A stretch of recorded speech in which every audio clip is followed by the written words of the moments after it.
It was a Tuesday morning when the letter arrived. Plain envelope, legal weight. Nathan tore it open absent-mindedly, expecting another final bill, or maybe some official notice. But what he read clawed at his chest like a rusted hook. Petition for spousal support. Those 3 words echoed louder than any scream. His wife, Elise, whom he hadn't seen in over 7 months, wanted alimony. She claimed she was struggling, abandoned, left to scrape by alone. Nathan staggered backward into the kitchen counter, the kettle screaming behind him. "She has to be joking," he whispered. But it wasn't a joke. It was legal. Stamped. Certified. The betrayal wasn't new, but this was something else. Not just infidelity. Not just walking out. Now, she wanted to be paid for it. Rage simmered beneath disbelief, and just like that, Nathan knew. This wasn't over. Not by a long shot. Nathan stood still for a long time. The letter lay on the counter, open like a wound. The ink bled truths he didn't want to face. Elise had claimed she was left with no support, no home, no income. But Nathan knew better.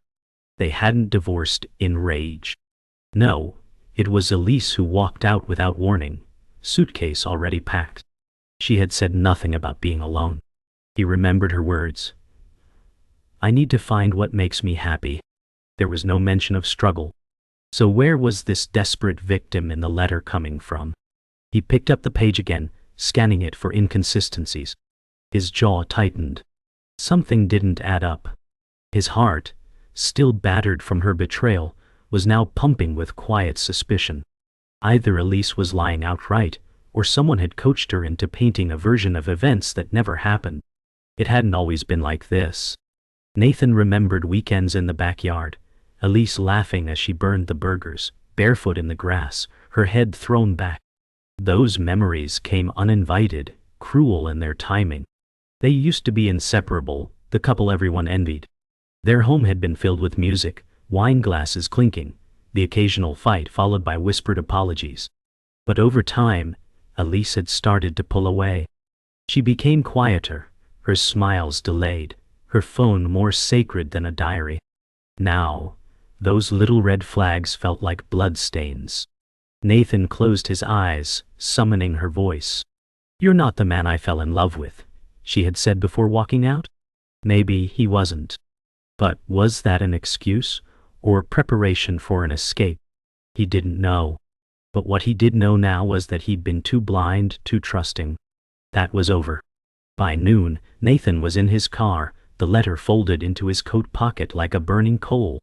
He drove in silence, eyes fixed on the road, knuckles pale from gripping the wheel. The law office stood like a monolith, cold and indifferent, tucked between a coffee shop and a bank. Inside, it smelled of old carpet and procedural doom. His lawyer, Carmen Delgado, looked up from her tablet and sighed. "She is asking for monthly payments and backdated support," she said, sliding the papers across. "Claims she has no other source of income." Nathan leaned forward, voice flat. "I don't believe that. She's not telling the whole story." Carmen met his gaze. "Then we need to find out what she's hiding, fast. If she's living with someone, you don't owe her a dime." That was the first time Nathan heard the word that would change everything. Cohabitation. Nathan left the office with a storm building inside him. Outside, the street was bright and normal, kids walking home, dogs barking, a breeze in the trees. But in his head, everything was sharp edges and noise. Elise had underestimated him. She thought he'd fold, write a check, disappear into shame. But this wasn't shame. It was justice. He sat in his car, the word cohabitation looping in his thoughts. If she was living with someone, especially romantically, she wasn't entitled to alimony. That was the law. And if she thought he wouldn't dig, she didn't remember who he was. Elise may have left him, but she hadn't destroyed him. Not yet. Nathan pulled out his phone and scrolled to a number he never thought he'd dial. A private investigator. He hovered, then tapped call. The hunt had begun. Nathan spent the next few days drifting through his house like a ghost. Everything reminded him of Elise. The throw blanket she picked, the way the light hit the living room at sunset, even the creak in the hallway floor where she used to sneak up behind him. But in that stillness his brain started to reassemble the past. He thought about the last few months before she left, how she had become distant, always out with new friends, returning with vague stories and the scent of unfamiliar cologne. "It's just yoga," she had said once, brushing off his suspicion with a kiss that felt more like a dismissal. But now that moment snapped into focus. Yoga didn't last until midnight. Nathan opened his laptop, pulled up old texts and photos, and began constructing a timeline. She'd lied to his face. The betrayal had layers, and he was done peeling them gently. The next morning, Nathan met his longtime friend, Marcus, for coffee at a local cafe. Marcus had seen Elise around town in the months after the split. "I didn't want to say anything," he admitted, stirring cream into his cup. "But I've seen her with someone." Nathan's stomach tightened. "With who?" Marcus looked hesitant. "Some guy, not just once. I thought it was too soon to bring it up, man." Nathan exhaled, fingers clenched around the mug. Elise hadn't just moved on. She'd moved in silence under the radar. Marcus added, "They looked close, you know, real close, like they were playing house." Nathan's heartbeat was louder than the cafe noise. That changed everything. Now it wasn't just suspicion. It was evidence, buried in plain sight. He wasn't going crazy. He had a lead. He just needed proof. Later that evening, Nathan sat in his parked car across from a quiet apartment complex. His phone buzzed. A message from the private investigator. "Target identified. Sending preliminary report." He opened the attachment, grainy but clear photos of Elise. She was walking into the building with a man Nathan had never seen. Tall, beard, athletic, younger. They were carrying groceries together. Another photo. Elise with her keys out, unlocking a door while he leaned in behind her. The timestamp read 2 days ago. Nathan swallowed the bitter lump rising in his throat. "So much for struggling," he muttered. The last image hit hardest, the man with his arm casually around Elias' waist as they waited for the elevator. The intimacy in their body language said it all. This wasn't a fling. This was home. The next day Nathan met the private investigator, a lean, serious woman named Dana, in a corner booth of a diner. She slid a manila envelope across the table. "She's been there at least 5 nights a week," Dana said, flipping open a small notepad. "Same guy, same unit. Shared deliveries, joint trash bins, even matching toothbrushes in the bathroom window." Nathan looked down at the photos again. Elise laughing in a hallway, barefoot, wearing someone else's t-shirt. The casual comfort between them was unmistakable. Dana leaned in. "Legally, this is cohabitation. If we document a few more details, rent receipts, maybe witness statements, you've got a solid case." Nathan nodded, lips tight. It wasn't just the money anymore. It was about the truth. Elise had painted herself as a victim. He was going to pull that mask off. Nathan walked out of the diner into the blinding sun. For a moment, the world felt surreal. People passed him by, unaware their lives weren't quietly imploding. He stood at the curb, photos in hand, wind tugging at his coat. This wasn't about bitterness anymore. It wasn't about Elise choosing someone else. It was about justice. She had sworn in legal documents that she was alone and financially dependent. And here she was, playing house with a man, hiding under the radar, reaching into Nathan's pocket while living a lie. He slipped the envelope into his briefcase and exhaled. "All right," he said aloud to no one. "Let's end this." The game Elise started wasn't going to end with a paycheck. Not if he had anything to say about it. He opened his car door, climbed in, and drove straight to his lawyer's office. Carmen's office was quiet when Nathan returned, a low hum of a fan slicing the silence. He placed the manila envelope on her desk and sat down slowly. Carmen opened it, scanning the photographs, her brow furrowing in approval. "This is strong," she said. We have dates, visual consistency, signs of domestic partnership. Nathan leaned forward, voice controlled but tight. Can we prove they live together? That they share expenses? Carmen flipped through the report. We're close. If we can get evidence of joint rent or show she's using his address officially, she has no legal right to alimony. Nathan nodded, jaw clenched. Let's find it. Carmen looked at him with a glint of satisfaction. Then we go on offense. For the first time in months, Nathan didn't feel like prey. He was standing on solid ground now. And Elise? She was about to realize she'd picked the wrong man to fool. Nathan spent the weekend digging. Phone records. Bank statements. Online accounts Elise had forgotten to unlink. He found patterns. Transactions near that apartment complex, food delivery apps showing double orders, rideshare pickups from a street he'd never been told about. He even found a shared Amazon order. A blender shipped to the address Dana had confirmed.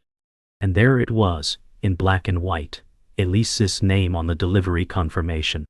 He stared at it for a long time. His heart should have hurt, but it didn't. This was no longer personal. It was tactical. One by one he printed everything and sorted it into labeled folders. When he finished, he leaned back in his chair, the silence around him replaced by purpose. He wasn't just collecting evidence. He was dismantling the lie, piece by calculated piece. Midweek Dana returned with another update. His name's Kyle Thorne, she said, sliding over a photocopied ID. 33. Personal trainer. No fixed mortgage or lease in his name, everything's under hers. Nathan raised an eyebrow. So he's living rent-free? Dana smirked. Or they're hiding something? She laid out surveillance photos, Kyle and Elise hosting what looked like a small dinner with friends. Candles. Wine.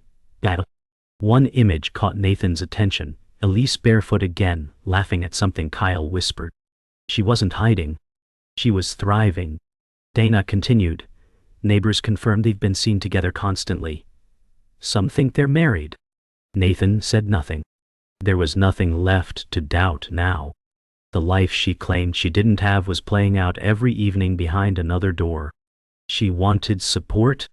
She had it. Just not from him. Nathan drove past the apartment one final time. The building sat tucked behind rows of trees, its windows glowing with evening warmth. And there she was, Elise, standing on the balcony in a robe, wineglass in hand. Kyle came out moments later, wrapping his arm around her waist. They laughed. Kissed. The sight didn't hurt anymore. It just confirmed the truth. She hadn't been broken. She hadn't been abandoned. She had replaced him before the door even shut. Nathan took one last photo with his phone, time-stamped clear. She'd sworn under oath she was living alone. That image alone could tear her claims apart. He drove off without looking back. The truth wasn't hidden anymore. Now it just needed to be exposed. Under oath, under pressure, in front of a judge. Back in Carmen's office, Nathan handed over the last photo. She studied it carefully, nodding. We have enough. She's cohabitating. We can build our defense or take it further. Nathan looked up. What do you mean? Carmen didn't blink. We file a counter-motion. Not just to deny alimony but to request court sanctions. If she's lied under oath, we expose it. It becomes fraud. Nathan inhaled slowly. Let's do it. Carmen smiled, crisp and cold. Thought you'd say that. She turned toward her keyboard, fingers already moving. Outside, clouds began to roll in, summer storm building. Nathan stood by the window, watching the sky. This wasn't revenge. It was correction. Truth had a weight, and Elise was about to feel every ounce of it. The storm was coming, and this time, it was headed her way. The courthouse loomed large and indifferent. Nathan stepped through its doors wearing a suit he hadn't touched since the day Elise left. He clutched a binder thick with proof. Receipts, photos, reports, all numbered and tabbed by Carmen's paralegal. In the hallway outside the courtroom, Carmen met him with a nod. "Stay calm. She'll try to rattle you," she said. Nathan nodded silently. Moments later, Elise appeared at the far end of the corridor, heels clicking like slow percussion. She wore a navy blue dress, face polished, lips painted red. It was a performance, practiced and perfected. Their eyes met for the first time in months. No words. Just history hanging in the silence. Nathan looked away first, not in shame, but control. The battle was about to begin, and he had no intention of losing. Inside the courtroom, Nathan took his seat beside Carmen, while Elise sat across from him, flanked by her attorney, a polished man with a calm voice and sharper teeth. The judge entered, and the air changed. Elise's lawyer opened with practiced sorrow. "Ms. Hayes has suffered emotional and financial abandonment," he said.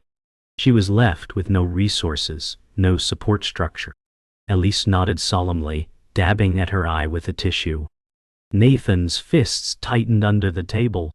She looked like a widow, not a woman who had moved on with someone new, in a home they decorated together. Carmen whispered, "Let him finish, then we burn it down." Nathan inhaled, slow and steady. Let her play the victim. The truth didn't need theatrics, it had timestamps. When Carmen stood, the tone shifted. She spoke with precision, no theatrics, just fact after fact. "Your Honor," she began, "means Hayes claims to live alone and be financially dependent.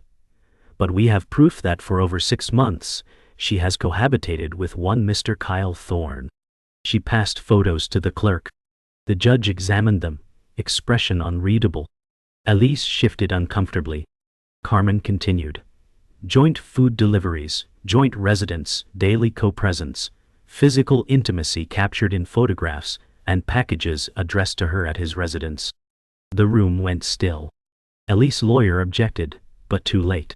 Carmen had already submitted notarized statements from neighbors. Elise turned pale. The mask began to crack, and Nathan sat still, watching her squirm with the poise of a man who no longer cared if she cried. Carmen's final blow came in the form of a printed rental application.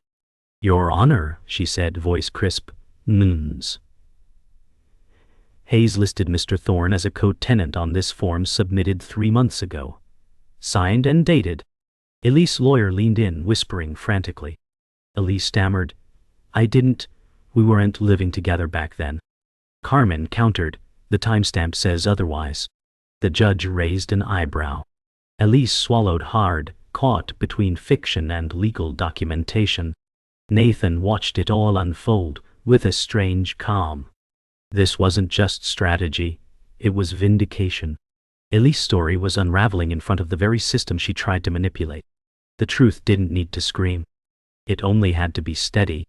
And Carmen had just nailed it to the courtroom wall. The judge leaned forward, folding his hands. "Given the evidence, the court finds that Miss Hayes has misrepresented her living situation under oath. Alimony is hereby denied." The gavel struck. Elise didn't move. Her eyes were fixed on a spot in the distance, as if she could rewind time by staring hard enough. Her lawyer gathered his papers in silence.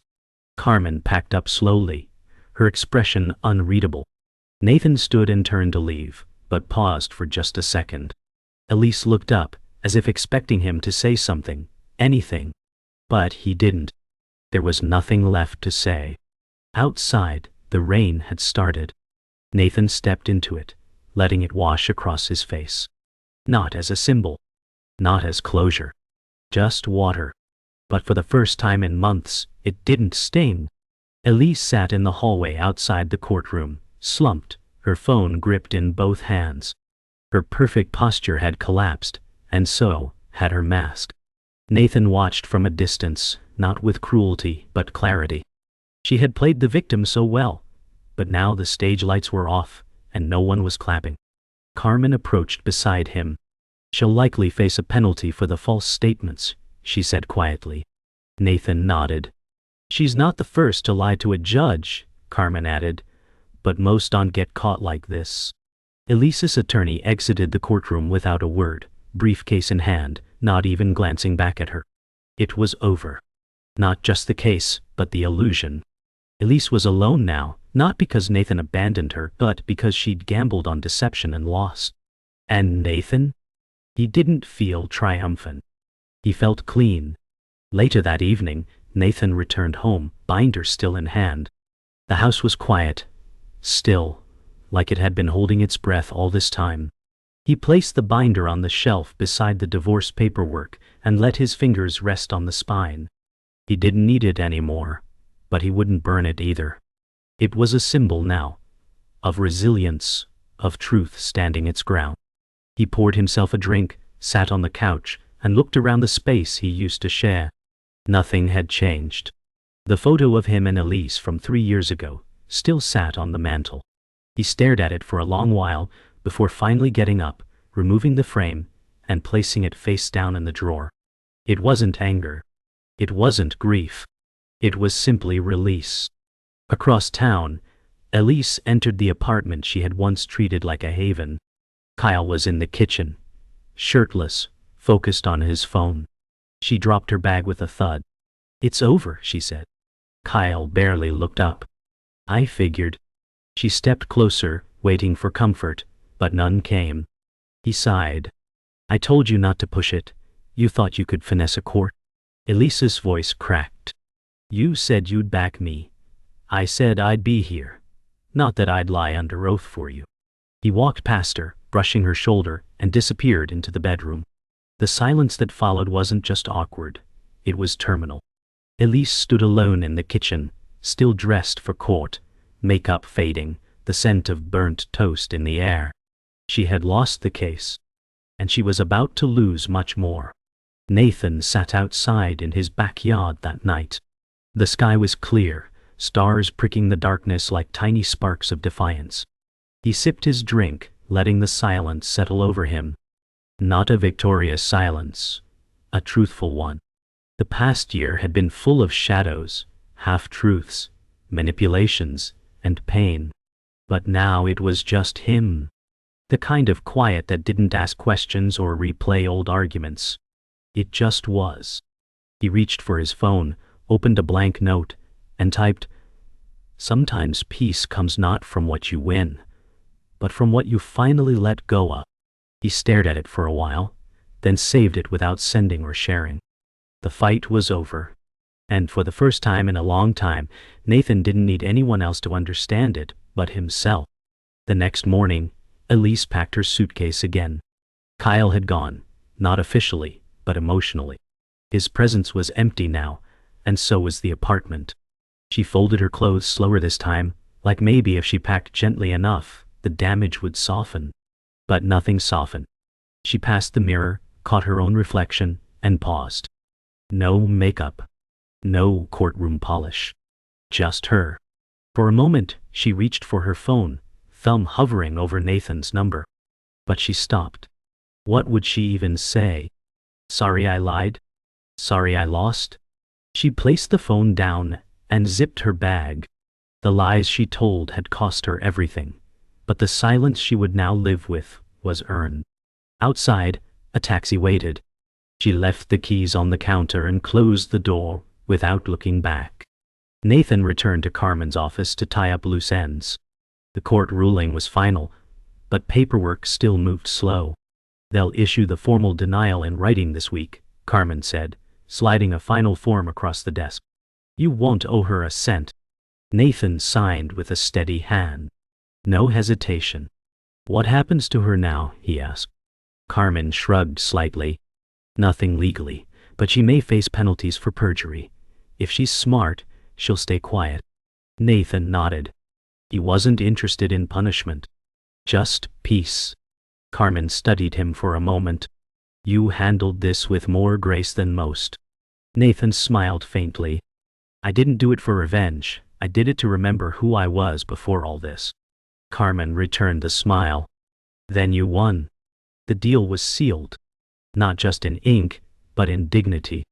That night, Nathan visited his parents for dinner, something he hadn't done in months. His father opened the door and smiled without asking questions. Over dinner, The conversation was light. Football, neighborhood gossip, new music his niece liked. But beneath the surface, something settled. His mother reached out during dessert and rested a hand on his. "We're proud of you," she said. Nathan looked up, unsure what to say. "For what?" She smiled. "For walking through it. For staying whole." The words hit harder than he expected. For a moment his throat tightened. He nodded, voice low. "I'm trying." She squeezed his hand. "You're doing." It wasn't closure, but it was healing. The kind that didn't need a gavel, just a quiet table and people who never left. Meanwhile, Elise sat alone in a motel room on the edge of town. The bedspread was thin. The air conditioner rattled. Her suitcase stood in the corner half unpacked. She checked her phone. No missed calls. No messages. The silence wasn't just absence anymore. It was consequence. She had always been able to pivot, to charm her way into the next safe place. But now she had run out of faces to fool. The courtroom was gone. Kyle was gone. Even Nathan, who used to be her fallback, was gone. She looked in the mirror above the motel sink, stared hard at the woman staring back. She didn't cry.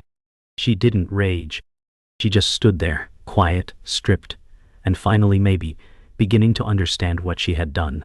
But understanding wasn't the same as undoing.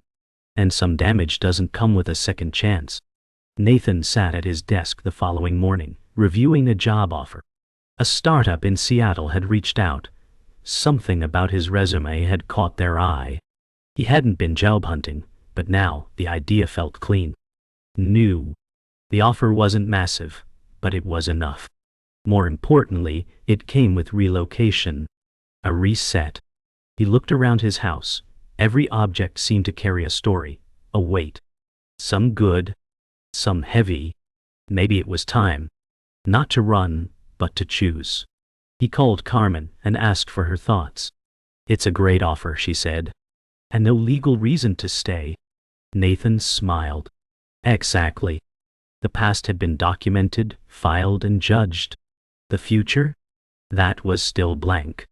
And for the first time, he was ready to write it for himself. Later that week, Nathan walked through the house with a small moving box in his arms. Not everything was packed, just the essentials, just enough. He paused in the hallway, touching the frame of a doorway where years ago Elise had painted the trim wrong, laughing about it as they fixed it together. That laugh used to feel like home. Now, it was a memory. Soft around the edges, no longer sharp. He carried the box out to his car, placed it in the trunk, and took one last look at the house. It didn't break his heart. It didn't stir regret. It just confirmed he was ready.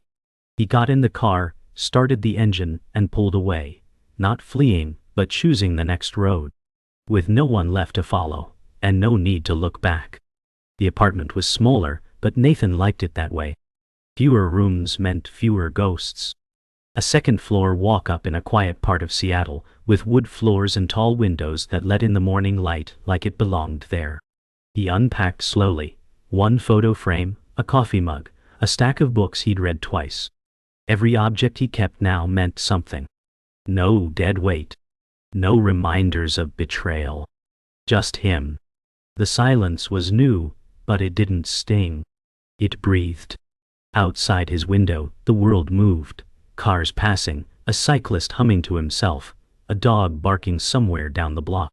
Life happening. Unconcerned with courtroom drama or false affidavits. Nathan smiled to himself as he sipped his coffee. Not because everything was fixed, but because, for the first time in a long time, nothing was broken. Back in town, Elise walked through the parking lot of a staffing agency. She wore neutral colors now, no heels, no makeup. Her steps were slow, her face unreadable. She checked in with the receptionist, sat in a stiff chair, and waited. No one looked twice. No one offered sympathy. She had become what she once feared most, invisible. When her name was called, she stood up, but not with confidence. With necessity.